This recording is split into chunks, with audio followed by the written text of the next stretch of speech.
अस्सलामुअलैकुम, आप देख रहे हैं एवन टीवी और मैं हूं मुनीबा अख्तर और मैं हूं अनीसा खालिद। शामिल करेंगे न्यूज़ हेडलाइंस।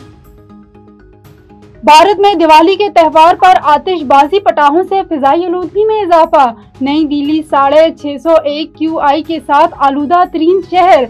भारत से आने वाली हवाओं के पंजाब पर भी असरात। लाहौर, फैसलाबाद और मुल्तान में भी स्मॉग बढ़ने का खदशा। अफगानिस्तान से किसी भी हमले को जंगबंदी मायदे की खिलाफ वर्जी समझा जाएगा। तालिबान तंजीम को शिदत पसंदों को काबू में रखना होगा। सरहद पार से दरअंदाजी रुकी रहेगी तो मायदा कायम रहेगा। वज़ीर दिफा ख्वाजा आसिफ का राइटर्स को इंटरव्यू। वज़ीर दिफा ने जजीरा को इंटरव्यू में कहा, दहशतगर्दी पर काबू ना पाया गया तो खित्ते को संगीन खतरात लाहक हो सकते हैं।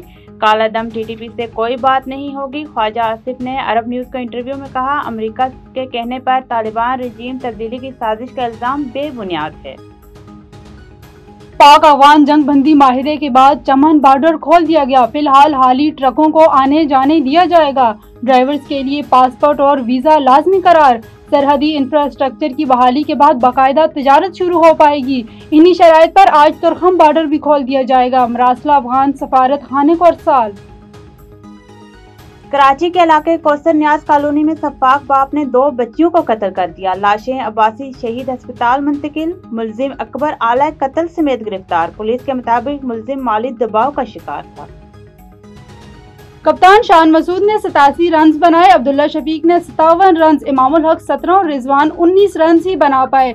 बाबर आजम बड़ी इनिंग्स खेलने में फिर नाकाम, 16 रन बनाकर पवेलियन लौट गए। न्यूज़ टुडे से फिलवक्त इतना ही। मजीद किसी भी खबर से बाखबर रहने के लिए देखते रहिए A1 TV। A1 TV, सब पे नजर, अंदर की खबर।